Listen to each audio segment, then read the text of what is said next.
Fire everywhere. Okay. Alberta is on fire. I have been busy. I apologize for not getting some content out to you fine folks, all my supporters out there sooner. But yeah, your boy's been a little busy putting wet stuff on red stuff. Yeah, and that voice you hear in the background is Brandon Kirby. So Brandon, thanks for joining us. I thought I'd throw this together at the last minute. I'm like, look, I got to get something out to my audience. It's been a while. It's been a hot second. Pardon the pun. No, don't pardon the pun. Screw it. Embrace the pun. It's been a hot second. Hot few seconds.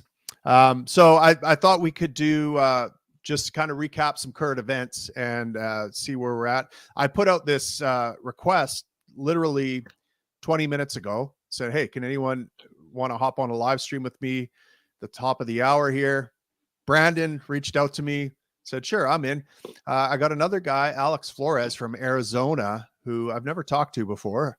Not even 100% sure who he is, but he reached out and said, hey, I'm in. So we'll see if he hops on the call, and we'll have ourselves a little live stream party here. So Brandon, I haven't heard from you in a while. How are you doing? What's new with you? Miserably. Oh, well, fantastic. Yeah, join the Conservative Party. That's how bad things are. What? Why? I don't know. I see an opportunity for reform with central banking, which I think is huge. You see an opportunity there? I do, actually. And really? I spoke with Melissa Landsman. Might be able to change their minds on the Saudi arms deal. They've got a convention coming up in September, so we'll see if I'm successful. Well, if I'm not successful, then I'll come crawling back on my hands and knees to the Libertarian Party. But if it works, great. You better bring some grovel with you when you come crawling back. You better grovel, son. Yeah, they're not going to do anything about central banking, Brandon. You know this. Melissa Landsman's a great gal. She's followed me I think she's a secret libertarian. There's closet libertarians that are in the Conservative Party, and they're not going to get anything done. Much like Melissa Landsman, I'm thoroughly out of the closet as a libertarian, but I apologize for my makeshift studio here. I'm mid-move, so I'm having some fun here. What about you, Tim? What's new with you? Probably the fire's occupying much of your time. Yeah, man. Fires. That's about it. Just work and life. Yeah, I've kind of fallen off and trying to put out some content there to my good folks. We're trying to figure out how to live free in an unfreed world here, Brandon. We're probably not going to change the government. I love your pie in the sky optimism that you might be able to get some central bank reform happening there. Ain't going to happen. Brandon, they're bringing in central bank digital currency. That's on the horizon. How on what planet do you think the Conservative Party is going to be pushing back against that? I'm on crypto. What do I care about people who use fiat currency? That's on you guys. Well, you just said you joined the Conservative Party to try to get some central banking reform. That is, so you seem to care about fiat.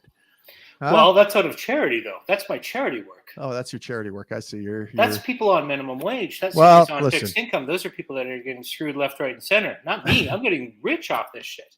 Well, you know how much money you make as a bond trader? You know how much money you make as a real estate investor? You know how much money you can make as a crypto trader? You know how much money you can make as a commodities trader off of fiat currency? A shit ton of cash. Can you make more than a firefighter? Can you make more than a firefighter, Brandon? Firefighters can do it too. Hey, we got Alex Flores here. Alex, you're joining us from, where do you live? Arizona? Yeah, I'm in Arizona. I don't know if you can hear me or not. Oh, yeah, we can hear you. Fantastic. You're coming through loud. Oh, sweet. Clear. Is Arizona on fire too? Weird. There have been a couple of controlled burns lately, but I haven't really seen any wildfires as of late. But it's still early in the season here, so. Very good. Well, listen, Alex and Brandon, I threw out the request about 20, 30 minutes ago saying, hey, I'd want to do a live stream. I got to bring my audience some content here. And so you boys hopped on and volunteered your time. So I appreciate you. I had a list of things I wanted to talk about. Alex, I apologize in advance. A lot of this stuff is Canadian stuff, but you know what? I'd love to hear an American take on some of the stuff we're going through here in Canada as well. So I'm interested to hear what you have to say. The first thing off the bat is the wildfires. I do want to talk about that, not just because I've been out there fighting them as a firefighter, but talk about a couple of the things I've noticed. Number one, it's very clear that property owners do a really good job of fighting compared to us, like say government firefighters. You know, in fairness, they have a smaller section to take care of, but they really care about it. They're on the ball. They're thinking of innovative ways to put it out. They're not resting till it's put out because, man, that's their livelihood. That's their property that they're concerned about. So it occurred to me that, you know, maybe we ought to privatize a bit more land if we want to get control of some of these wildfires. What do you guys? Tim, I'd like to hear a little bit more about your take on all of this. I mean, as a firefighter, is it the case that fire code adherence is probably the top gun in terms of combating firefighting? Like, what does a firefighting department look like in a libertarian utopia? It's not like I haven't given up on the dream. I may have joined the Conservative Party, and I know I broke your heart into 1,000 pieces. Yeah, you did. But in terms of a libertarian utopia, which is the dream we share, what does firefighting look like? Is it insurance companies that handle it? Well, I think insurance companies probably have a lot more. I mean, it's kind of like asking an abolitionist 200 years ago, how does cotton get picked without slaves, right? The correct answer is I don't really know, but I'm sure we could come up with a better idea. But sure, we know that insurance companies have done, you know, that's how firefighting originally started. Like in London, it was all insurance companies up until the Great Fire of London, right? And the Great Fire of London took out a big chunk of London, and it cost insurance companies so much to maintain fire departments that they were looking, just like any good corporation, they look for ways to outsource their cost of doing business to the state. And in this case, it was the city government. And they said, hey, City of London, you should take this over. It's public safety after all. It's like, you know, this you know, so they washed their hands of the responsibility they had as insurance companies, as all corporations that are successful tend to do in this oligopolist kind of crony environment we live in.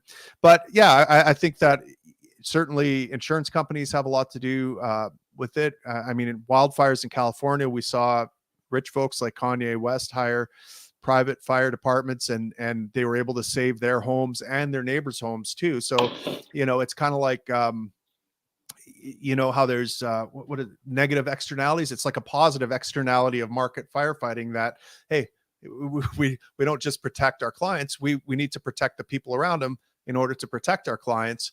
And so, you know, there's a positive externality that comes with market-based firefighting, I think, that you don't necessarily get. So, but yes, I think a lot more of it would deal with prevention. Like the cheapest way, the cheapest thing, the most efficient thing is to prevent fires from ever happening. Right. And so, you know, it's no coincidence that it was, I think, Rural Metro, actually down there in your neck of the woods, Alex. Rural Metro, it's a private firefighting company.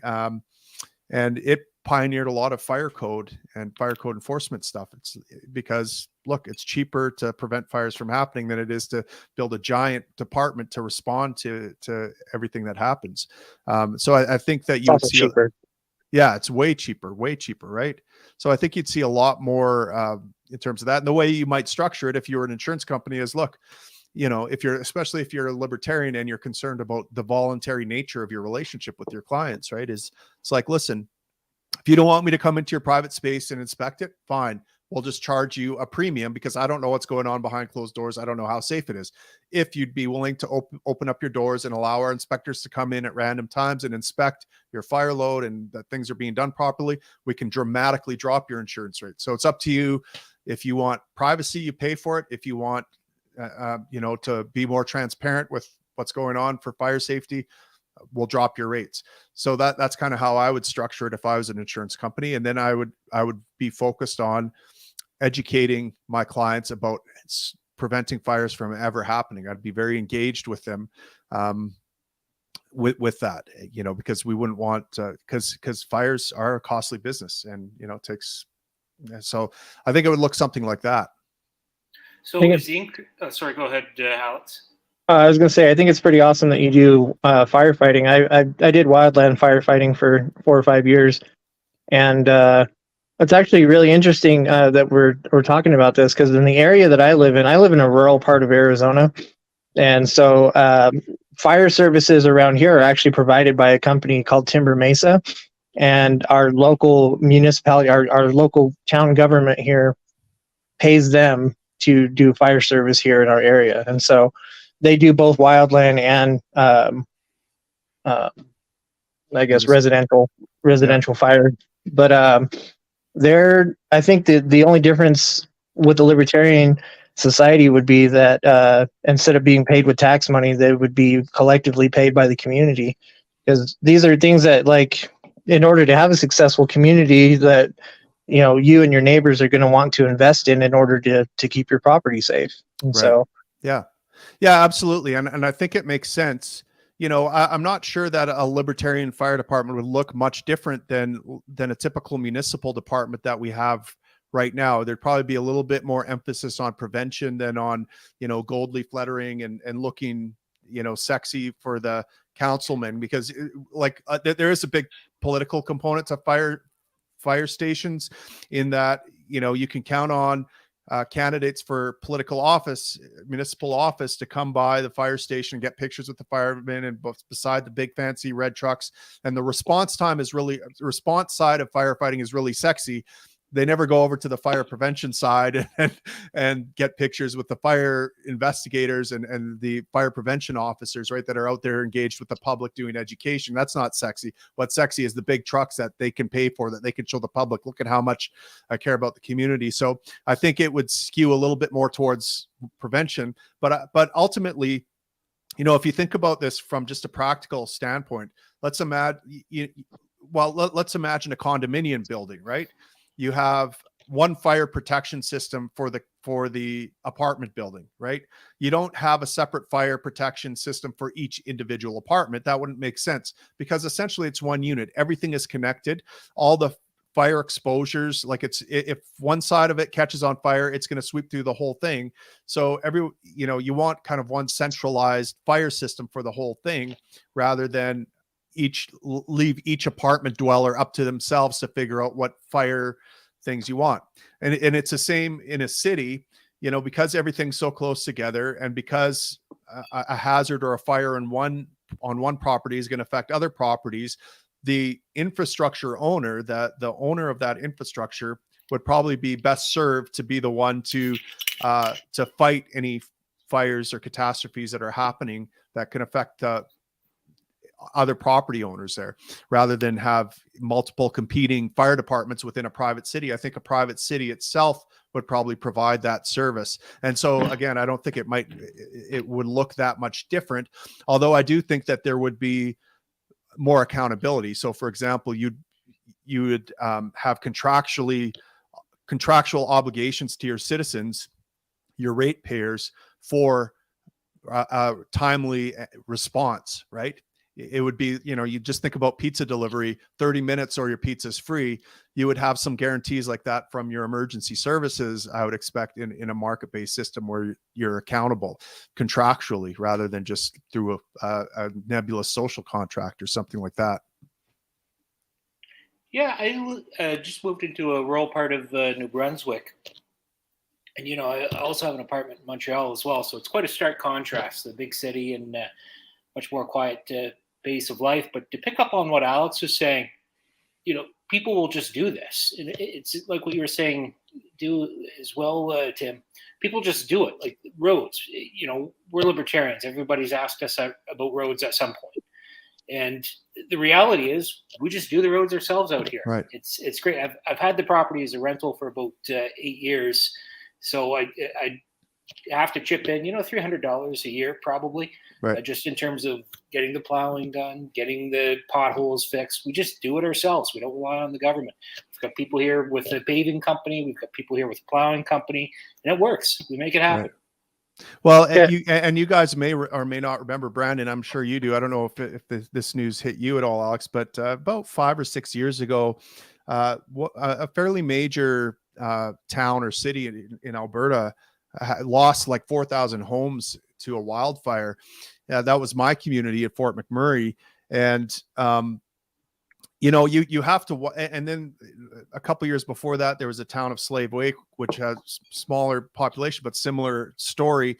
So there's all these towns in the middle of boreal forest up here in Alberta, and you have to wonder if you owned one of these towns, if you were the private owner of a city, and you had this huge hazard to your customers, your residents that were counting on you to keep them safe from wildfires or something like that. What kinds of things might you do to mitigate the risk? Well, one of the things you might do is like create a bunch of fire breaks around the city, or something like that. What you might not do is engage in the green agenda, where you plant more trees and infiltrate the city with more fire load than it needs, in the name of some green ideology or something like that. But again, what we have are not city owners. We have these elected representatives whose goal is to get elected and stay in power, not to provide good service, not to take on personal liability and have this onus on them to protect. You could imagine that heads might roll if you're a private city and you don't take proper preventative measures, and your citizens lose their homes or their lives, right? So the incentive structures are just all wrong right now for protecting from wildfires, my perspective. Well, and if I'm not sure how the system all works in Canada, I imagine it's probably similar. But when I was doing wildland firefighting, there would be times that we would spot a new start, and we would see smoke, and we could even see flames coming from it. But according to who was paying us, that fire didn't exist until they had an account number assigned to it. Right. And so we couldn't do anything, or weren't even allowed to do anything on it until that account number was there and they knew where the money was coming from. And so, I think the major differences that we would see would just be where the funding comes from. Yeah, for sure. And that is kind of an endemic problem. Maybe I think it's less of a problem here in Canada because we're straight up socialist. Like, it's the state that provides the firefighting, whereas there it's a private public partnership, right? It sounds like the company you work for was private, and so they had a bottom line to meet. They have one client though, and that's the state. And so they have to, ensure that the state is going to pay for them to do that. Whereas we just go ahead and do it because the state's going to pay us regardless. It was a federal contract. Yeah. Right. So. Yeah. So that's one difference. Okay. Let's move on. I think we've beat that one to death. All right. Alex, I don't know if you've heard, but Canada has a new king. We have this guy named Charles. He was, you might remember Charles from about 20 or 30 years ago. He was having an affair with this side piece named Camilla Parker Bowles.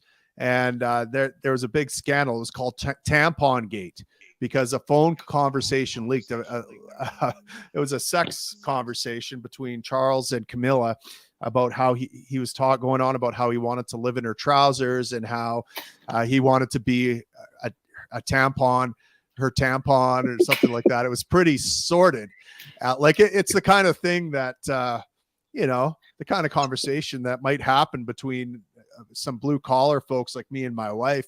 I don't think we've ever been quite that nasty with our bedroom talk, but I could see it maybe if we're a little too tipsy going there. But I think it just warms my heart to see that a regular guy who wants to be a tampon for his side piece is now the king of the world, basically, of the UK and Canada. I mean, there's hope for us, isn't there, Brandon? Well, you know what? Now that I'm a conservative, God save the king. Even if he is a slobbering oaf who yells at Pence. Alex, you guys don't have a king, so you're kind of missing out. Do you guys ever regret? We have an oligarchy. It's close, Yeah, I guess so. I asked this. I moderated the Libertarian Party's vice presidential candidate debate once. And one of the questions I asked them, and I'm going to ask you, Alex, given that Canada and the US I think it's on the Economic Freedom Index or something like that, Canada is actually about even or a little bit better than the US on, I don't know what the metrics are, but given that we're essentially about the same, I mean, there's not a huge amount of difference in the amount of, I guess you guys get more guns, but we get more drugs. So, I mean, it's kind of a wash, right? More reported guns anyway. Right.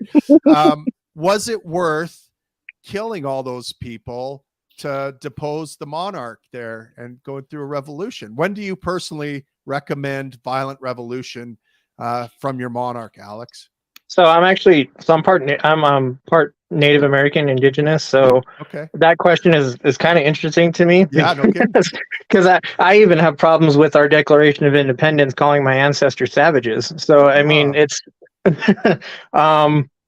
you know, I didn't even know it did that. All I knew is a good part of it that yeah, says there's like a inalienable rights or whatever.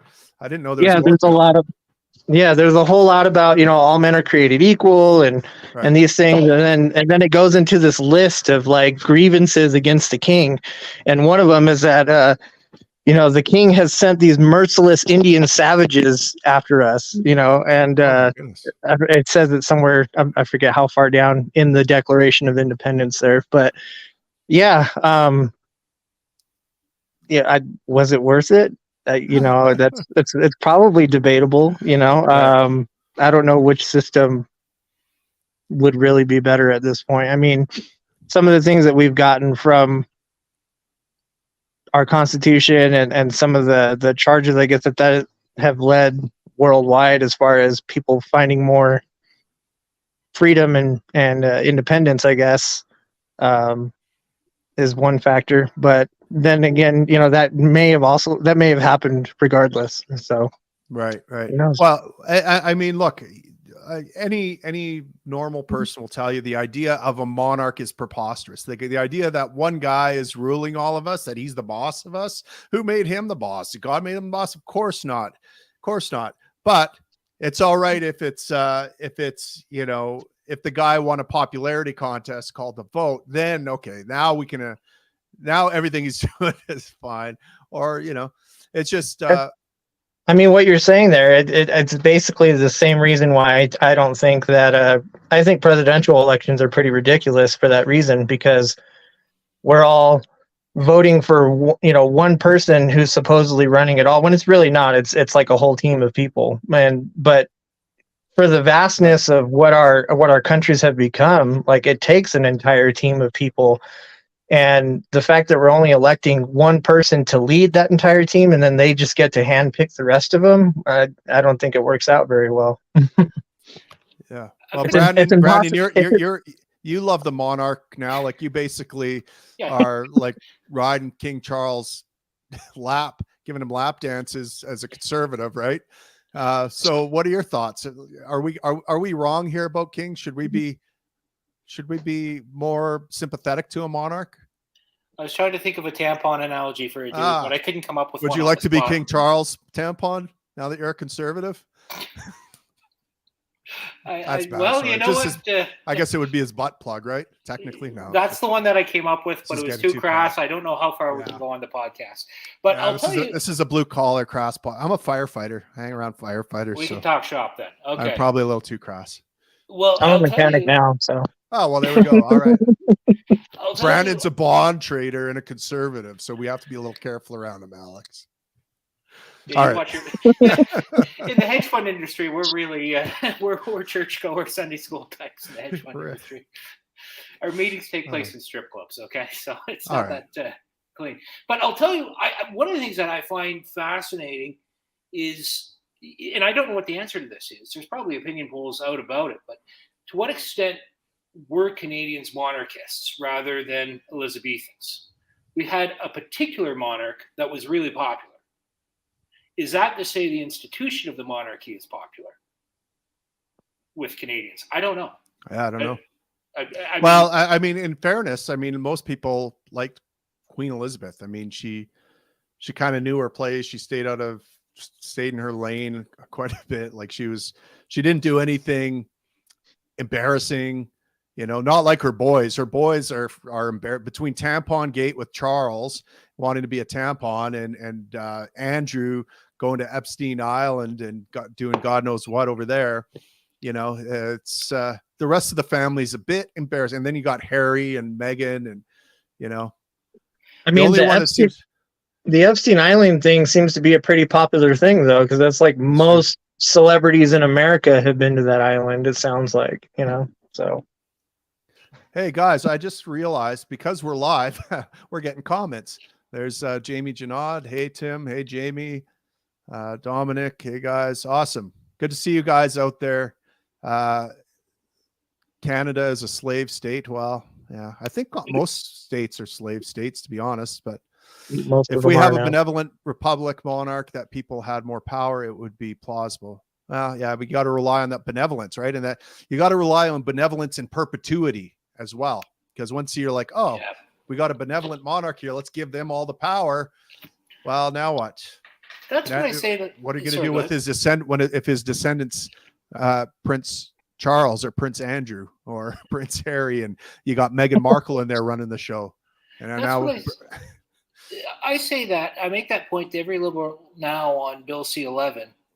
Alex, it's a big online censorship bill that we have. But I say that to the Maxime Bernier fan club as well on immigration. It's the same point. You have to rely on it, as you said, Tim, in perpetuity. So, right. The Maxime Bernier fanboys will come along and say, we need a values test for immigrants. Right. And I said, really? You want Justin Trudeau to determine the values of everyone coming into the country? Like, no. That's not what I mean. It's like, yes, you do. That's exactly what they're saying. Bill C-11. The example I give is imagine, this will be hard for the two of you, but just for the sake of a thought experiment, imagine you're a U.S. Democrat circa 2010. You love the Democratic Party. Okay, easy to imagine. You see Obama using the IRS to audit his enemies. You see him amassing more power to the executive state. You see the spy measures. You say, well, that's okay. It's fine and dandy because it's Obama, and I trust Obama. What happened in 2016? It was the guy you did not want to have those powers that got the powers. The time to protest is when the state is on your side. Now is the time for liberals to speak out against Bill C-11 or their new hunting rifle ban. Now it's the time for the liberals to speak up and say, look, this is wrong. This is too much power being given to the state. They don't have the capacity to exercise this wisely, as you say, in perpetuity. Fair enough. Okay, listen, I feel like we should get to some questions. Here, this guy's got Dazalk. I don't know how to pronounce. Sorry for butchering your name. Did you hear the theory that the fire started from a group of women firefighters? Well, it's not a theory.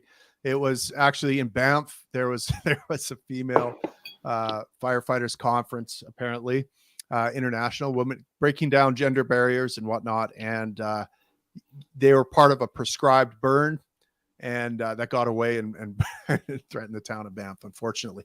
Now, I know people will make a lot of that, say, well, were the standards lower? I don't know what the standards are for female firefighters. I know the female firefighters that I work with, they're not a lot of them because they have to meet the same standard as men. Okay. And so these gals that I work with, we don't see them as females. We see them as firefighters like any one of us.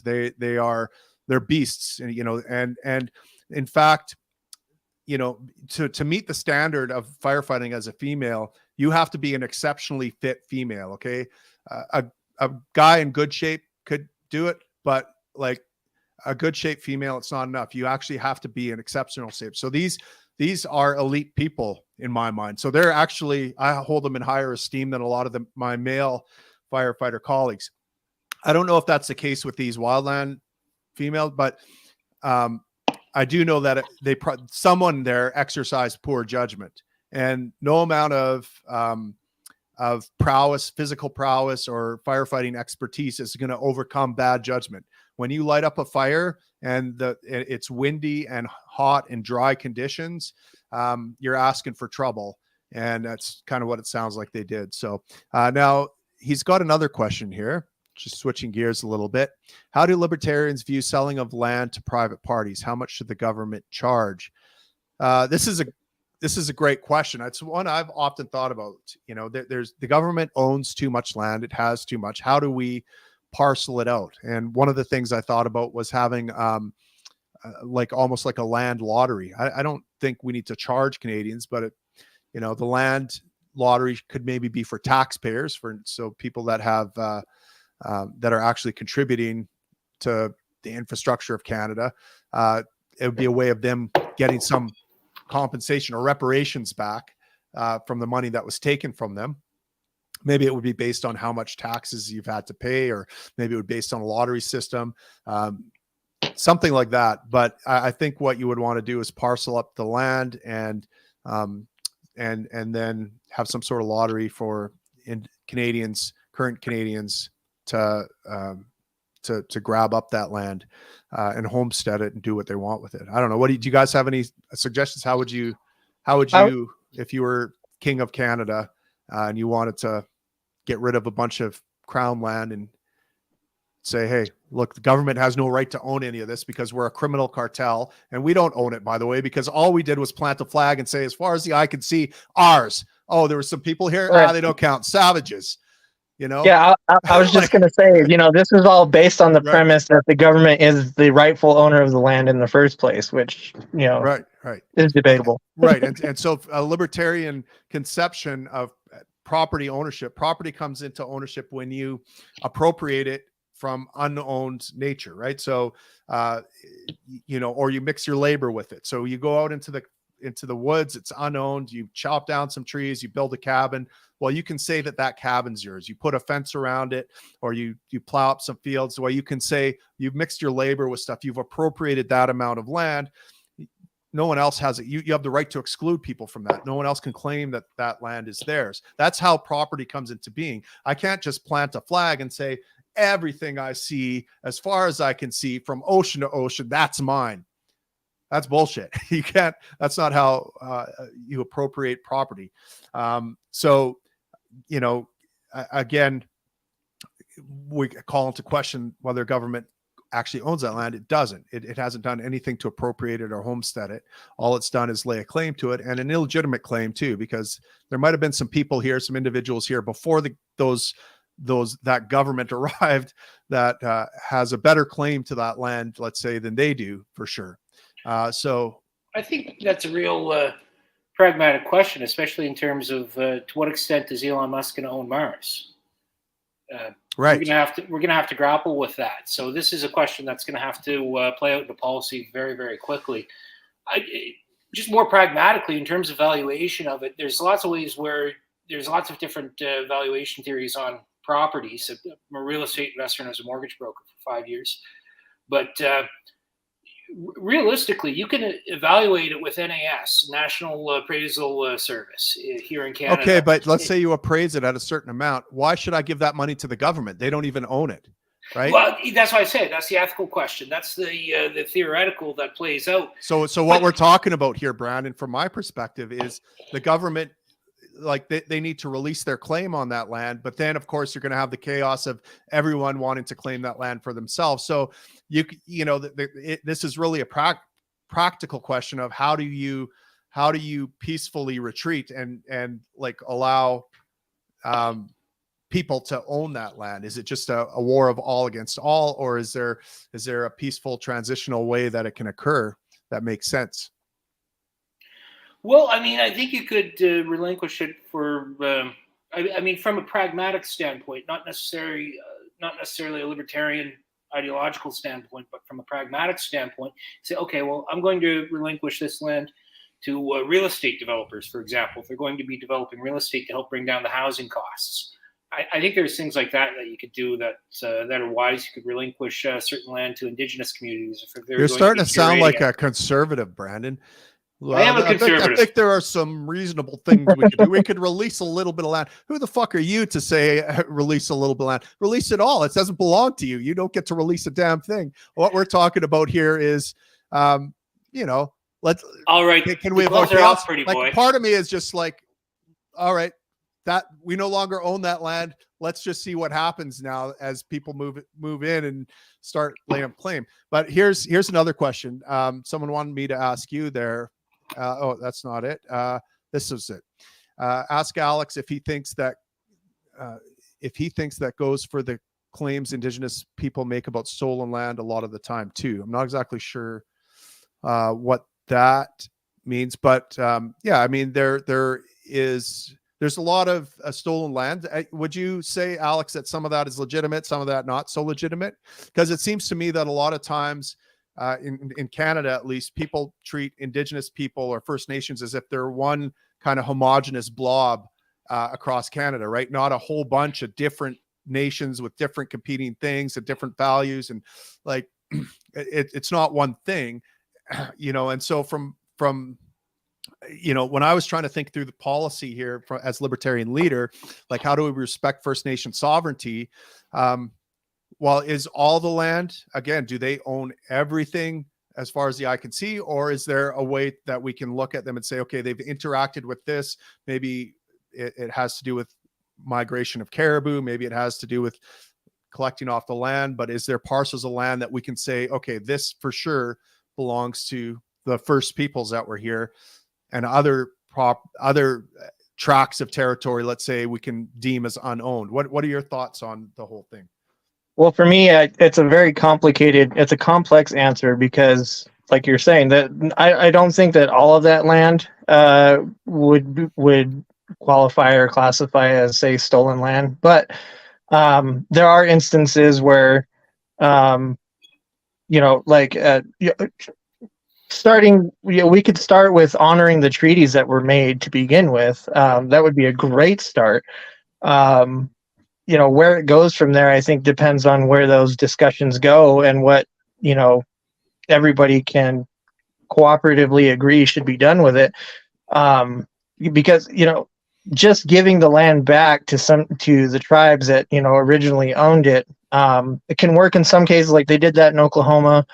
You know, there are some tribes that are still really prevalent now, comparatively to some other ones that, you know, that seems like a really sensible answer. But then you have tribes like, I can't even remember the name of it now, but there's a tribe in California, for example, that has been so wiped out that the only thing that they have left is a half-acre burial site, and that's all the tribal land that they have left. And so in cases like that, it's like, well, there's nobody around left to give it to. And so, you know, how do we right the wrongs in those instances? I don't know.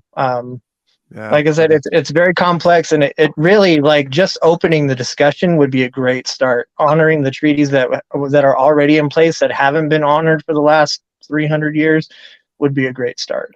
That's my thought process to a T. It's honoring the treaties. And you can circle this back to the previous conversation that we're having, because this was Indigenous land. There's territories. They curated the land according to some sort of a John Locke view of property rights. And we signed treaties that were signed in good faith. We haven't honored the treaties. And so if you want to call something crown land, let's call it crown land. But let's also just honor the treaties. That includes the big part of that in Canada that we're not honoring. I don't know the American situation, so my apologies. But in Canada, it's profit sharing from resource development that we're not doing. At least we're doing it on a very, very minimal level. So if we're to legitimately profit share from resource development, then as far as I'm concerned, those treaties are valid. Right now, we haven't been adhering to it. Yeah, well, part of the problem with the treaties, at least in Canada here, is that, you know, the mineral rights were sold out from underneath the First Peoples, right? Because they basically said, yeah, you can do whatever you want on the surface. The crown, yeah, we own all the shit underneath your feet, right? So, you know, in Fort McMurray, for example, in the oil sands region where I come from, and Dalzak, I'll get to your question here in a second. But one of the things that happens is there is, you know, the big open pit mines is traditionally how the oil sands were done. It's just this sand that is full of tar that we extract, right? Now, I'm a big booster of free market and oil and gas, but also that these mines are located on First Nation territory, traditional land, and so they have kind of this, I guess, superficial consultation process with these First Nations people, but ultimately the land gets done. And then, of course, the First Nation people get preference on contracts, and they get a bunch of money and different things like that. If it were the case that they actually own that land, if they were proper property owners, let's say, I try to think about how I would do it if I were in their shoes. And what I would probably do is I would be concerned about handing down a pristine wilderness to my grandchildren and my ancestors. But at the same time, I'd also want to benefit from the economic progress and opportunity that comes with developing that resource or extracting that resource. And so what I might say is, okay, I'm gonna allow an oil company to come in and mine a lease at a time with the least invasive technology they have available, and that right now is SAGD, where they put pipes in. They don't have to wipe the thing off. When I'm convinced that that piece of land is returned to a pristine state of nature, then I'll let you come and do another section of land. And by the way, you're going to have to put billions of dollars in escrow so that if you ever mess up and I have to kick you off the land, I have access to money that I can use to reclaim that land and bring it back to. So I would do it in a kind of a responsible, orderly way. That's probably how I do it as a property owner. There's probably different ways you can imagine, but that's not how it's done now at all. The First Nation people aren't given any real choice other than this kind of superficial, consultation process that's done for show more than anything to check a box off. Yep. So, that's kind of. In a lot of instances too, like I've done a lot of work with the Navajo reservation here in the United States, and one of the big issues that they had a few years back was drilling for oil and natural resources within Chaco Canyon, which is a historical preservation site. There's a lot of historical buildings there and things like that the tribe wants to preserve. And the government basically wanted to come in and lease the land in order to do this drilling for these resources. They originally passed it to where the tribe said, okay, you can go ahead and do this. We'll lease it to you, but you have to put a 10-mile barrier around Chaco Canyon so that you can't come within 10 miles of the canyon. Well, that was all good to get it past the tribal council in order to get it past the vote so that they could approve it. But once it made it to DC, the entire agreement was undermined, and they're now currently drilling within Chaco Canyon. So, yeah, I get you. They always.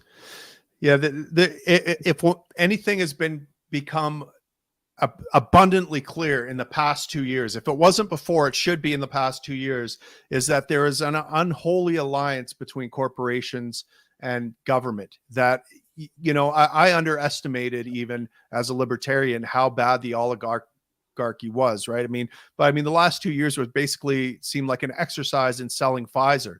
And we saw how in bed Big Pharma, they basically ruined our lives and locked us down. And let me move on to the next thing here, because this kind of transitions to my next point. And that is there's some controversy in Alberta right now. We have a provincial election coming up. Danielle Smith is she describes herself as a libertarian conservative. She is running for premier. She's a current premier. And she's up against basically a socialist in New Democrat Party in Rachel Notley. And so the media is out to get old Danielle because she's one of these libertarians. Now, she was on a podcast or a radio show about 2 years ago, before she was premier, comparing the 75% of vaccinated Albertans to the Nazis. Okay. She basically said, she didn't outright call them Nazis, but she said, look, we have had, 75% of Albertans take this vaccine and support this kind of evil regime. She was comparing it to, look, if you were in Germany in the 30s, let's not kid ourselves, you would have been a bandwagon jumper, just like 75% of Germans kind of went with the flow and didn't push back, didn't resist. Most Albertans went with the flow and didn't resist. And so she kind of compared 75% of Albertans to Nazi supporters because they took the vaccine. So the left is making this into a big deal, but was she wrong? I would argue that a good portion of Americans in the United States went along with things instead of protesting. Sure. I went to some of the protests during 2020, and some of the crowds comparatively for the anti mandates protests versus like the Black Lives Matter protests were I mean, you could tell where the support was and where it wasn't. And Right. a lot of people were not willing to stand up. When it came down to it, a lot of people who said that they were about that fight weren't. Right. Sorry. And so what you're saying is the BLM protests you saw were much bigger than the anti-mandate ones. Is that right? Okay. Tim, as I recall, you and I disagree on this. Now, for the record, I raised money for the trucker convoy. So when push came to shove, that's where I stood. But I do support vaccines. My question is, what did we disagree on? Remind me, refresh my memory. I'll hone in on it. I think Smith had an interesting point about Nazis, because the reality is we have human trafficking going on in Canada today. So wherever you think you would have been during, let's say, the American Civil War, that's what you'd be doing today. We have genocide going on in the northern part of North Yemen today that Canada is contributing to. Whatever you think you would have been doing with Nazi Germany, that's whatever you're doing today is what you would have been doing then. So that's my take on her specific comment for the question. But where you and I were disagreeing is what happens in a libertarian utopia where, let's say, every private property grocery store owner wants you to show your vaccine card before you go into the store. Right. It's all private property. Now, the origin of the vaccine, you can say, look, this is heinous. It's government collusion. All of that's probably true. But what happens in that libertarian utopia where all the private property store owners get to call those shots and you don't want to get the vax? Yeah, well, you don't get groceries in, I guess, right, bud? So, but let's be realistic. That's not going to happen, right? No private store wanted to implement that. I was just going to say that I don't think that you would ever have a consensus like that where you would have 100%, because even like here where mandates were in place, like you couldn't get 100% of the store owners to agree with them or to implement the statute, the different parts of the mandates. And so I don't think you'd ever get consensus like that. And then I also think that in a libertarian society that you would probably have more accountability. And so you would likely have a more informed, hopefully you would have a more informed population to where they could actually weigh the information for themselves and not just be dependent on whatever slanted information they're getting. Can we all agree that the attitudes and I guess, the attitudes that the vast majority of the population had, well, actually on both sides, towards the vaccines and the mandates and just the pandemic in general, right? Just the COVID virus in general was all almost 100% informed by statist propaganda. Like the state propaganda machine went into overdrive. A lot of us could see where it was going, and that coercion was coming down the pipe, and that fueled a lot of the populist pushback against vaccines. So people that otherwise might have taken a vaccine because it seems like a reasonable thing to do, were like, the government's going to coerce us. There's no fucking way. If there's coercion behind this, it's an evil, it can't be good for me. And then on the other side, everyone that bought into the establishment media talking point, who thought they were being a good citizen by just going along with this untested thing, that was all they believed that because of the state propaganda. So none of that would exist. So you wouldn't have this huge market demand to only be surrounded by vaccinated people, because otherwise I'm going to die. If a vaccinated individual, I'm not surrounded by fellow vaccinated, I'm going to die. That attitude only came from this giant statist propaganda apparatus. So that created the demand. If there was a demand for stores to have show proof of vaccination, it came from that. It didn't come from it wasn't an organic, naturally occurring thing that people would demand in a marketplace, because I'd be taking the risk on myself. If there's a serious virus out there, you know what? I'm the healthy guy. I'm going to go to the store. I'm going to be careful. I might wear a mask. I might whatever, but I'm definitely not going to. Yeah, anyways, sorry, Alex. I keep cutting you off. Oh, no, you're okay. I was kind of waiting for a good spot to jump in there, but yeah, no, the propaganda was to a point that, I mean, it wasn't just that we were surrounded by propaganda, but it was also that any professional that dissented from what was, from the propaganda was silenced, and like they were taken off of platforms, their information was removed, their licenses were taken away. I mean, that like people were threatened with their very livelihoods just for even having a dissenting opinion. And so, and people who we would normally look to for this kind of advice, medical professionals, people who studied at some of the most prestigious places in the world, were being silenced because it didn't go along with the narrative, right. or the general description. But we see Brandon here is going along with the narrative. Brandon, why are you wearing a face diaper right now? What's going on here? Well, I want to protect you guys from COVID if I potentially have it. I thank you that you're protecting us from computer viruses. I'm on your side. But no, Alex, you're absolutely right. I mean, and this comes back to Danielle Smith's Nazi comment, right? It's like, guys, for the last 2 years or 3 years, we have had a segment of the population that have been widely considered unclean.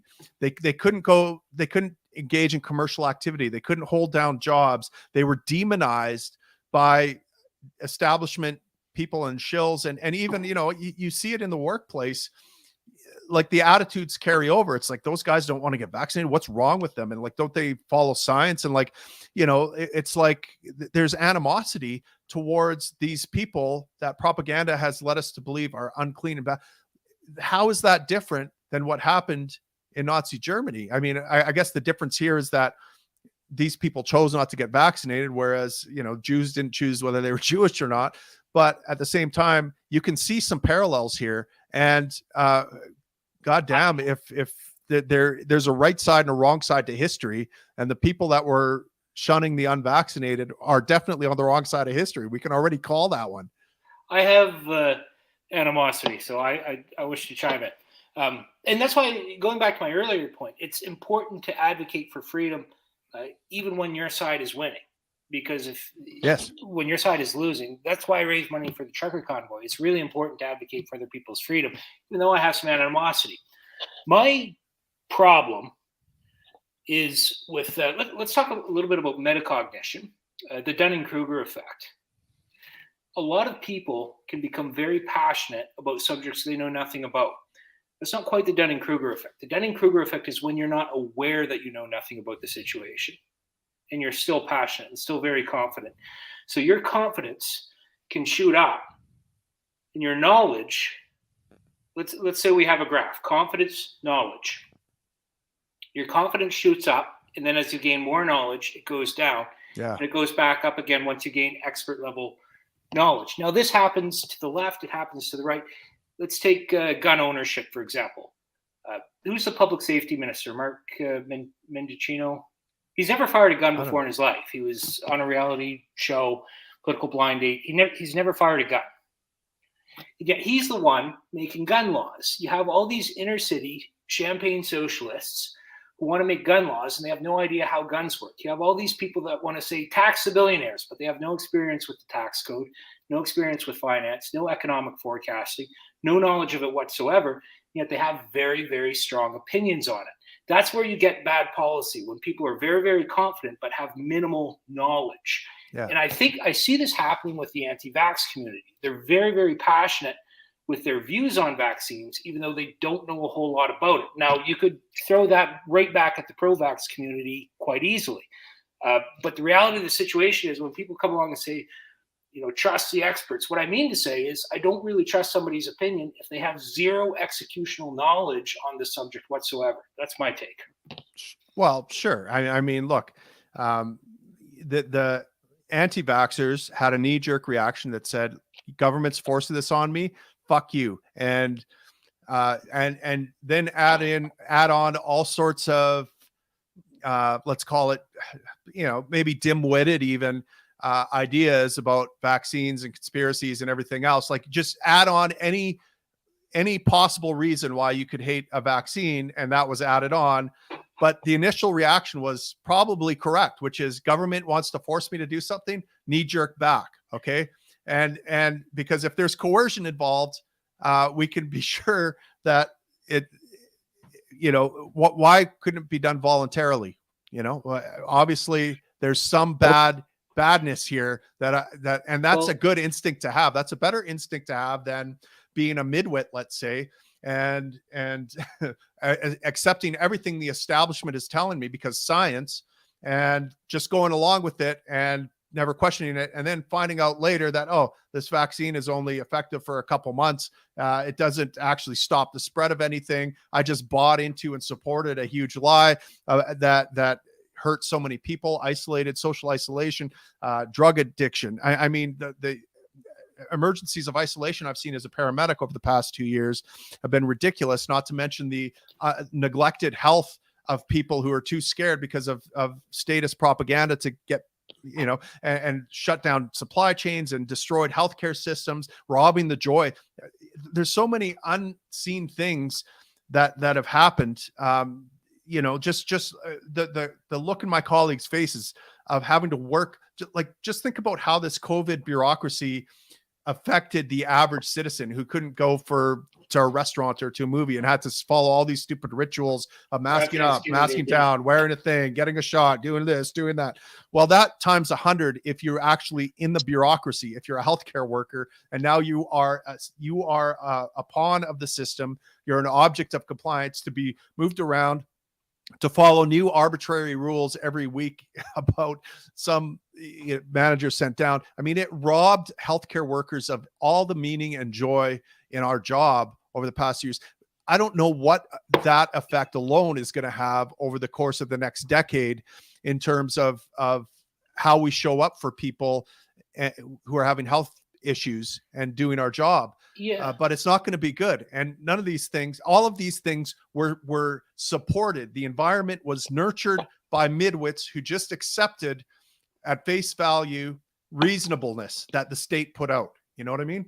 Well, I think you're putting your finger on something really important here. The only thing that I'd want to add on to it is that of intentionality. There's something going on that I call bad guy pro wrestler psychology. Bad guy pro wrestler psychology. It's where you intentionally antagonize an audience for your own marketing purposes. I don't know if you've ever seen WWE, but they'll show up and say, oh, your hometown sucks, your sports team sucks, and you'll pay money to see them get their ass kicked. Bad guy pro wrestler psychology. So what Trudeau does, Trump does it as well, but Trudeau's the master of it. He does it on vaccines. You don't want to get the vaccine? Well, you're a misogynist. Something that doesn't make any sense, like just a completely illogical deduction. There's clearly a missing middle term there. But it infuriates the anti-vax crowd. I know anti-vax is probably not the right term, but just roll with it for a minute. So they'll go online and they'll say, fuck Trudeau and his stupid vaccines. But what this does is it markets Trudeau to their pro-vax friends and family who see those messages. Sure. Now, Trudeau can't run on a pro-vax campaign. We were dead last in the G20 for a vaccine rollout. Well, wait a second. Did you see the campaign that he's put out though, or that's on the Liberal page about finishing the fight with COVID-19? He talks about. Oh, yeah. But it's all marketing. What I'm saying is it's the same thing with the consultation with Indigenous communities. It's all smoke and mirrors. It's all marketing. They call it dog whistling, I think. But yeah. Sure. Well, yeah, dog whistling, gaslighting, call it what you like. I like bad guy pro wrestler psychology. He does it on abortion as well. Sure. He got rid of summer grants for pro-life students, which doesn't actually expand access to abortion. It just pisses the pro-life community Well, yeah, the best off. thing you can do is spark outrage in your detractors, because then that drives supporters to you, right? It's a great money making. It's a great grift. Oh, that's I mean, that's social marketing. We have social media to thank for that. It's a giant outrage machine. I need to be doing more outrage myself. I'm not making enough money at this. I need to drive some outrage porn. I need to piss some people off. I need some haters out there. I mean, I like to detract from it as much as I can, but I've done it. Like I used to write for Being Libertarian, and I would write, incendiary pieces on John Lennon, for example. But those were the articles that you'd get thousands and thousands of views overnight. I'd wake up to an extra 20,000 views if I just insulted John Lennon. It works. That negative campaign works. But with the anti-vax crew, or let's say the pro-life, pro-choice issue, whereas the anti-vax community is 1/3 of the population, or the pro-life community is 1/3 of the Canadian population. I don't know what the American statistics are, I apologize, but given the Canadian electoral system, if you piss off 1/3, and then you take the pro-vax community or the pro-choice community, let's say the pro-choice community, the above average intelligence, by definition, would be 50% of them. They'll see right through that and say, you're not on our side, but the easily manipulated, the gullible ones, are going to fall for it. Now, that's 1/3 of the population. And given the Canadian electoral system, Trudeau just got back into power. That's bad guy pro wrestler psychology. He insults the right group of people with the specific demographics or the specific popularity polls, and he'll win in an election based. Yeah, it's brilliant. If you can get the deplorables, the people that everyone kind of goes, ooh, I don't want to be like that guy, to badmouth Trudeau and say, fuck you, Trudeau, then everyone kind of goes like, well, I don't want to be like that guy, so maybe Trudeau's not so bad. Like his gun rights policies are insane. They don't make any sense. Of course, they're geared towards insulting. All his policies are insane. Alex, what were you going to say? Oh, I was just going to say, I mean, this is all like modern marketing. It's just showing us that controversy is what sells. That's what gets attention. Like if you have something that's just like, if you have some facts or information that you're trying to put out there, if it's not exciting, if it's boring to people, they're not going to be interested, and it's not going to proliferate. It's not going to, other people aren't going to share it. Whereas, even if it's something that they vehemently disagree with, if it's something that like is a bold statement or something that like, like you're saying, it's a divisive statement, it'll draw controversy, and that's going to draw attention to it. We see like all of our social media, everything that we see now, all of our media really, whether it's mainstream or social media or whatever, is all geared towards that. It's all geared towards giving us what we want more of. Yeah. And so, if people actually cared about the information that wasn't controversial and put more attention to it, we would see something different than what we do now. But the fact is that, believe me, I would much rather be talking about how many non-aggression principles can fit on the head of a pin than talking about the current events that we're talking about right now. Right, but nobody wants to hear about it. Nobody wants to hear about my my weird philosophical pinings. Guys, it's been just over an hour. We need to wrap up soon. One of the last things I wanted to touch on, though, was maybe let's take a look at some of the comments here. Yeah, I missed that last question. Yeah, Sanika was want haters use this argument. I do about abortion. Double murder or death of a baby and the mother should not be a criminal charge as long as abortion is legal. That's fair. Yeah, what she's getting at there is in Canada, if you're a pregnant mother and you get shot, it's a double murder. Right. It's not a double murder. They're trying to make it a double murder in Parliament right now. Oh, they're trying to make it a double. I thought it was. I thought there have been people charged with murder or manslaughter for killing a wanted pregnancy. That's definitely happened in the United States. Someone in the belly, and I'm pretty sure. Well, killing a pregnant woman is 2 charges. Yeah. The backlash, well, maybe in America, but the backlash right now is it's being introduced in legislation by Les and Lewis types who are trying to make it a double murder, which obviously there are implications for abortion. You'd have to be blind as something offensive in order to not see that. But Les and Lewis types of the Conservative Party are trying to introduce this legislation, which I find fascinating from a bioethical perspective, because if somebody comes along, Tim, and punches you in the face, well, it sucks for them. But if they punch a pregnant woman in the face, then people really don't punch me in the face. I punch their hand with my face. Yeah, there you go. But there's a huge difference between a firefighter and a pregnant woman. And if you attack a pregnant woman, like, are you saying that firefighters can't get pregnant? Shut up. I'd say, sir.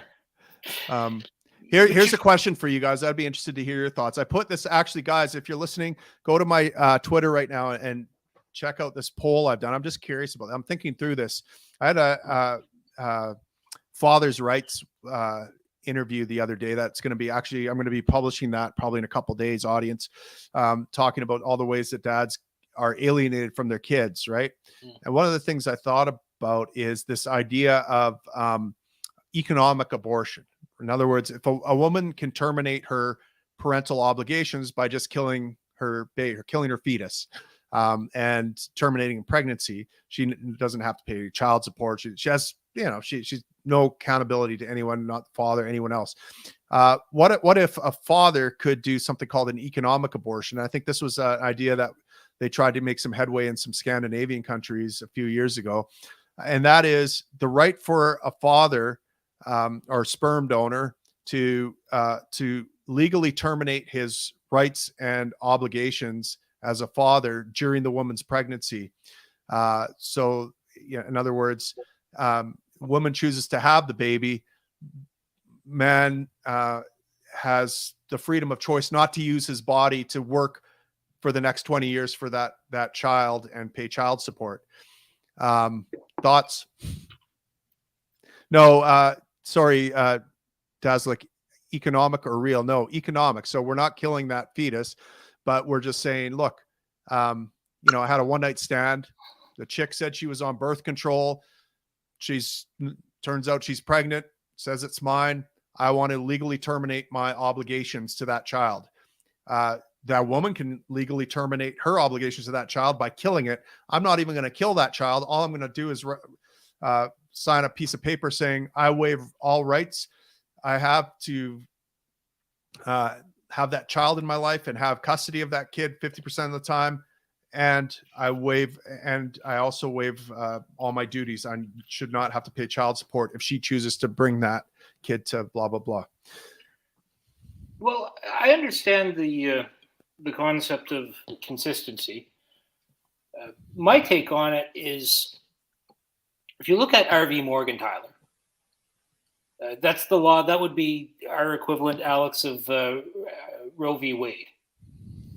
So R.V. Morgenthaler, that legalized abortion, the writer of the concurrent majority opinion, Justice Wilson, brilliant exercise in bioethics. She was not writing YouTube comment section views on abortion. She was writing some of the most sophisticated stuff on it.